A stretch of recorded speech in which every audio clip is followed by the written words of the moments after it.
Hello मेरे प्यारे दोस्तों, कैसे हैं आप सभी। स्वागत है आप सभी का आपके गुरुजी चैनल एसपी झा पे। और मैं आज आप लोग को बहुत ही अच्छे तरीके से समांतर श्रेणी के बारे में बताने वाला हूं, सिखाने वाला हूं और समझाने वाला हूं।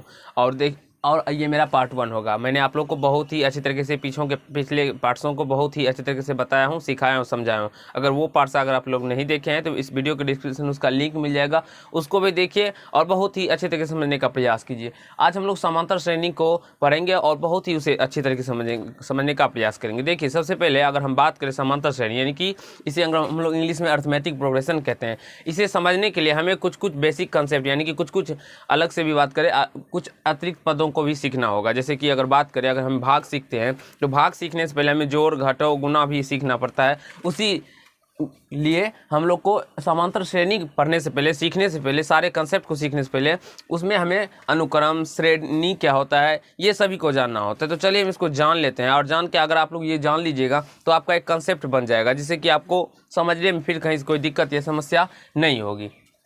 देखिए मेरे प्यारे दोस्तों, अगर हम लोग अनुक्रम का बात करें, सीक्वेंस का बात करें, तो अनुक्रम क्या होता है या इसे किसे कहते हैं, ऐसे भी आप लोग कह सकते हैं। तो अनुक्रम का अगर हम बात करें तो यहाँ देखिए, अनुक्रम क्या है, तो संख्याओं का एक क्रम है। संख्याओं का क्या है, एक क्रम है जो किसी निश्चित नियम के अनुसार लिखे गए हो, जो किसी निश्चित नियम के अनुसार क्या किए गए, लिखे गए हो। अगर यहाँ पे हम बात करें, यहाँ पे देखिए बाबू, उसको बंद कर लीजिए।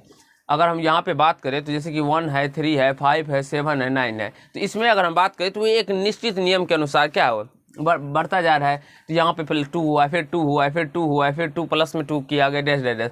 और उसी प्रकार से यहाँ पे देखिए 2 है, फिर 5 हो गया, फिर 8 हो गया, फिर 11 हो गया, फिर 14 हो गया, डॉट डॉट डॉट, यानी कि 3 बढ़ रहा है सब में। अगर इसी प्रकार से हम बात करें तो अनुक्रम में कहने तात्पर्य यही हुआ, जो केवल और केवल ऐसा नहीं है जो केवल 2 ही बढ़ता रहेगा। कभी ऐसा भी हो सकता है 2 भी बढ़ेगा, फिर 3 भी बढ़ जाएगा, फिर 2 बढ़ेगा, फिर 3 बढ़ेगा, फिर 2 बढ़ेगा, फिर 3 बढ़ेगा। तो ऐसे प्रकार के जो हमारे सीरीज दिए रहते हैं उसे हम लोग अनुक्रम कहते हैं। क्या कहते हैं, अनुक्रम कहते हैं। आई होप आप सभी को अनुक्रम समझ में आ गया होगा। जो अनुक्रम संख्याओं का एक क्रम है जो किसी निश्चित नियम के अनुसार लिखे गए हो, ठीक है। अब देखिए श्रेणी, अब बहुत सारे बच्चे को श्रेणी और श्रेणी में अंतर स्पष्ट नहीं होता होगा, उसे समझ लेते, ठीक है। देखिए श्रेणी यानी कि सीरीज का हम बात करें तो किसी अनुक्रम के पदों को, जैसे कि कोई भी अनुक्रम है ना बाबू, उसके पदों को जब हम लोग धन यानी कि प्लस वाले चिन्ह या माइनस वाले चिन्ह के साथ अगर लिख देते हैं, देखिए यहाँ पे धन या ऋण चिन्हों द्वारा संबंधित कर देने पर श्रेणी बन जाता है। धन या ऋण चिन्हों को के साथ क्या करते हैं, उसको संबंधित यानी कि 2 + 5 + 8 + 11 + 14 डॉट डॉट डॉट, ये इस प्रकार से जो हम अगर लिख देते हैं तो इस प्रकार से अगर लिख देने पर ये क्या बन जाता है, हमारा श्रेणी बन जाता है। ये क्या बन जाता है, हमारा श्रेणी बन जाता है। आई होप मेरे प्यारे दोस्तों आप सभी को समझ में आ गया होगा श्रेणी के बारे में। अब श्रेणी और श्रेणी में अंतर समझ लीजिए। देखिए श्रेणी क्या होता है, प्रोग्रेशन। श्रेणी को हम लोग क्या कहते हैं, प्रोग्रेशन। यदि अनुक्रम के पदों को कुछ विशेष प्रतिबंधों के अधीन लिखा जाए, कुछ विशेष प्रतिबंधों के अधीन लिखा जाए तो उसे श्रेणी कहते हैं। यदि अनुक्रमों के पदों को कुछ विशेष प्रतिबंधों के अधीन लिखा जाए तो उसे हम लोग क्या कहते हैं, तो श्रेणी कहते हैं। जैसे कि यहाँ पे देखिए एक विशेष क्या किया गया है, इसमें भी +4 किया गया है, इसमें भी +4 किया गया है, इसमें भी +4 किया गया है, और आगे भी होगा उसमें भी +4 किया जाएगा, उससे आगे जो होगा उसमें भी +4 किया जाएगा। इसमें यहाँ पे 5 और 7 है, तो यहाँ पे क्या किया गया, +2 किया गया है। फिर यहाँ पे अगर बात करें तो यहाँ पे क्या किया गया, +2 किया गया है। यहाँ पे बात करें तो ये प्लस क्या किया गया है, +2 किया गया है। और अगर हम बात करें तो श्रेणी को इस प्रकार से भी लिखा जा सकता है। कैसे मेरे प्यारे दोस्तों, यहाँ से देखिए 2 है, 4 दे दे, फिर यहाँ पे अगर बात करें तो 8 दे दे, फिर अगर बात करें तो 16 दे दे, फिर डॉट डॉट डॉट ऐसे इसमें, यानी कि 2 है, फिर 4 है, फिर 8 है, फिर 16 है। तो इसमें क्या किया गया, इसमें 2 से गुना किया गया, फिर इसमें 2 से गुना किया गया, फिर इसमें 2 से गुना किया गया, क्या है ना, यानी कि जो वो सारे पदों में वही होना चाहिए, ठीक है ना। इसका सार अनुपात या कहे या सार मतलब कहे बराबर होना चाहिए। तो आई होप मेरे प्यारे दोस्तों आप लोगों को श्रेणी समझ में आ गया होगा। और अनुक्रम क्या है, तो निश्चित नियम के अनुसार लिखे गए, एक निश्चित नियम होता है, ठीक है। इसमें क्या होगा, तो विशेष निश्चित नियम होगा, ठीक है। इसे आप लोग समझ गए होंगे। अब देखिए श्रेणी को हम लोग 3 भागों में डिवाइड करते हैं। मुख्यतः 3 भागों में क्या करते हैं, भाग बांटते हैं। प्रोग्रेशन को हम लोग मुख्यतः कितने भागों में बांटते हैं, तो 3 भागों में। एक अगर बात करें तो सबसे पहले हम लोग समांतर श्रेणी, दूसरा गुणोत्तर श्रेणी, श्रेणी और तीसरा हरात्मक श्रेणी। अब अगर इंग्लिश में बात करें तो अर्थमेटिक प्रोग्रेशन, जिसे हम लोग एपी के नाम से भी जानते हैं। दूसरा गुणोत्तर श्रेणी जीपी, जिसे कि हम लोग ज्योमेट्रिक प्रोग्रेशन कहते हैं। और तीसरा हरात्मक श्रेणी हार्मोनिक प्रोग्रेशन, यहाँ पे प्रोग्रेशन लिखा है, आप लोग देख के लिख लीजिएगा। इसे हम लोग सिंपल में एचपी के नाम से जानते हैं, तो इसे हम लोग जान लेते हैं। बेसिकली हमें पढ़ना है समांतर श्रेणी, हमें पढ़ना क्या है, समांतर श्रेणी, क्योंकि हम लोग क्लास 10th के बच्चे हैं तो हमें समांतर श्रेणी को ही पढ़ना है। हमारे बुक में भी समांतर श्रेणी के ही बारे में जिक्र किया गया है। अगर हम लोग क्लास 12th में जाएंगे तो वहाँ पे हम लोग गुणोत्तर श्रेणी को भी पढ़ेंगे और अच्छे तरीके से समझने का प्रयास करेंगे। फिलहाल मैं आप लोग को यहाँ पे समांतर श्रेणी के बारे में बताता हूँ और इसके कुछ गुणोत्तर श्रेणी के और हरात्मक श्रेणी के एग्जाम्पल्स के बारे में समझाता हूँ। देखिए समांतर श्रेणी में क्या हुआ, एक देखिए समांतर श्रेणी क्या होता है भाई, वो पहले समझ लीजिए। देखिए समांतर श्रेणी वह श्रेणी है, समांतर श्रेणी वह श्रेणी है जिसमें प्रत्येक पद ठीक पहले वाले पद में कोई निश्चित राशि जोड़ने या घटाने से प्राप्त होता है। कोई निश्चित राशि यानी कि सारे कंडीशन में, सारे में क्या करेंगे तो +2 करेंगे, तो सारे पद में +2 करेंगे। अगर -2 करते हैं तो सारे पद में क्या करेंगे, -2 करेंगे, तो वो उसे हम लोग क्या कहते हैं, तो समांतर श्रेणी कहते हैं। तो यहाँ देखिए 4 है, फिर 6 हुआ, फिर 8 हुआ, फिर 10 हुआ, फिर 12 होता है, फिर 14 होता है। इस प्रकार से हो रहा है ना बाबू। सब में अगर हम बात करें तो यहाँ पे +2 बढ़ रहा है, इसमें भी क्या बढ़ रहा है, +2, इसमें भी +2 डैश डैश +2 बढ़ेगा। तो एक निश्चित नियम के अनुसार यहाँ पे लिखा गया है ना, कोई निश्चित राशि जोड़ने या घटाने से प्राप्त होता है। एक निश्चित राशि जोड़ा गया है प्रत्येक में, +2 +2 +2, तो ये क्या हो गया, तो ये हमारा समांतर श्रेणी हो गया, एपी हो गया। समझ में आ गया बाबू। अब हमारा जीपी क्या होता है, ज्योमेट्रिक प्रोग्रेशन। जीपी जो होता है वो देखिए, अगर यहाँ पे 2 है तो फिर 4 होगा, फिर 8 होगा, फिर 16 होगा, फिर 32 होगा, फिर 64 होगा, यानी कि उसे गुना करके टर्म में लिखते हैं। जैसे कि 2 और को 2 से गुना करेंगे 4, फिर 4 को 2 से गुना करेंगे 8, 8 को 2 से गुना करेंगे 16, 16 को 2 से गुना 32 हो जाएगा ना। अगर मान लीजिए 4 लिखे, उसके बाद यहाँ पे 16 लिखे, तो इसमें कितना से मल्टीपल हुए, 4 से, फिर यहाँ पे क्या हो जाएगा 64, फिर यहाँ पे क्या हो जाएगा 256। उसी प्रकार से हम लोग इसको लिख सकते हैं, और ये क्या हो जाएगा जीपी में। अब देखिए एचपी क्या होता है, हार्मोनिक प्रोग्रेशन क्या होता है। अगर आप लोग बोलेंगे, हमें कमेंट करेंगे, तो मैं आप लोगों के लिए एक अलग से जीपी के सारे जितने भी कंसेप्ट होंगे, वीडियो होंगे, वो आप लोग को बता के सिखा दूंगा। और हार्मोनिक श्रेणी यानी एचपी का भी एक अलग से वीडियो लेके आप लोग को सिखाने का प्रयास करूँगा। अगर चाहेंगे आप लोग सीखना तो ज़रूर हमें कमेंट कीजिए, नहीं तो मैं आप लोग को उस पर बात नहीं करूँगा। फिलहाल आप लोगों को एग्जाम्पल समझा देते हैं। देखिए मेरे प्यारे दोस्तों, एपी का उल्टा होता है एचपी, एपी का उल्टा होता है एचपी। जैसे कि 2, 4, 6, 8, 10 ये सब क्या है हमारे एपी में है ना। इसी को जब हम लोग उल्टा कर लेंगे, पलट लेंगे, तो ये हमारा एचपी हो जाएगा। जैसे कि एग्जांपल 1/4, 1/6, 1/8 डैश ये क्या हो जाएंगे, हमारे एचपी हो जाएंगे। तो बेसिकली बस हम लोग यहाँ पे एग्जाम्पल का ही बात करेंगे। अगर आप लोग को सीखना हो तो हमें कमेंट कीजिएगा, मैं आप लोग को अलग से एक जीपी का वीडियो और एक एचपी का वीडियो करके बता के सिखा के समझा दूंगा, और इसके कैसे प्रश्न पूछे जाते हैं वो भी सिखाऊंगा। और वैसे मैं आप लोग के लिए एक जनरल कंपटीशन का बैच शुरू करने वाला हूँ, जिसमें कि हम इस चैनल पर नहीं, इस चैनल पर हमारे केवल 5 से लेकर 10, 12 तक का वीडियो रहेगा, मैथ का और सारे सब्जेक्टों का।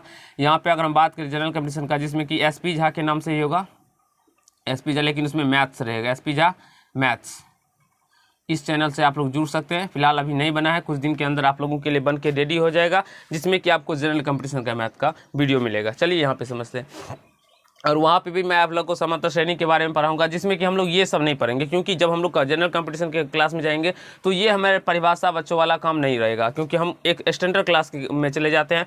तो ये सब आप सभी को आना होना चाहिए और समझना चाहिए, क्योंकि वहाँ पर हम लोग को क्या होता है, जनरल कंपटीशन में हमें 1 मिनट के अंदर प्रश्नों का जवाब देना होता है। तो हम जब इतना आप लोग को पढ़ाएंगे तो आप लोग को बोरिंग फील लगेगा। तो यहाँ पर अगर आप लोग क्लास 9th हो, क्लास 10th के बच्चे हैं, तो अगर आप लोग यहाँ पर सीख लेते हैं तो आपको आगे की क्लासों में सीखने का कहीं कोई ज़रूरी नहीं होगा, आप लोग देखते ही पकड़ लेंगे। लेकिन जब तक आप लोग यहाँ पे क्लास 10th के अंदर ये चीज़ नहीं सीखे होंगे तो फिर आप लोगों को कठिनाई होगा। ठीक है, अब चलिए हम लोग समांतर श्रेणी यानी अर्थमेटिक प्रोग्रेशन का बात करते हैं और इसे सीखने और समझने का प्रयास करते हैं, और इसके क्या क्या कंसेप्ट होते हैं जो आपके एग्जाम में पूछे जाते हैं और आपको सीखना बहुत ही ज़रूरी होता है। वो देखिए सबसे पहले तो मैंने आप लोग को इसका डेफिनेशन बता ही दिया, जो क्या होता है फिर से एक बार समझ लीजिए। देखिए समांतर श्रेणी वह श्रेणी है, समांतर श्रेणी वह श्रेणी है जिसमें प्रत्येक पद ठीक पहले वाले पद में, देखिए इसमें अगर बात करें यहाँ पे, प्रत्येक पद ठीक पहले वाले पद में कोई निश्चित राशि जोड़ने या घटाने से प्राप्त होता है। अगर इस 3 है और यहाँ पे 5 है, तो ये कौन सी ऐसी राशि इसमें जुटा है या घटा है, तो ये 5 हुआ है। +2 आप बोलेंगे सर +2 किए हैं, और यहाँ पे भी देखिए +2 किए हैं, यहाँ पे देखिए +2 किए हुए हैं सर, यहाँ पे भी देखिए +2, यानी कि इसमें एक निश्चित राशि जोड़ी जा रही है ना बाबू। ऐसा तो नहीं है पहले 2 जोड़े, फिर 3 जोड़े, फिर 4 जोड़े, फिर 5 जोड़े, ऐसा तो नहीं। एक निश्चित राशि को हम लोग क्या कर रहे हैं, जोड़ रहे हैं। तो ये क्या हो जाएगा, हमारा एपी में है। ठीक है, समझ में आ गया बाबू। आप देखिए यहाँ पे एक टर्म यहाँ पे लिखा गया है जो निश्चित राशि जोड़ने या घटाने।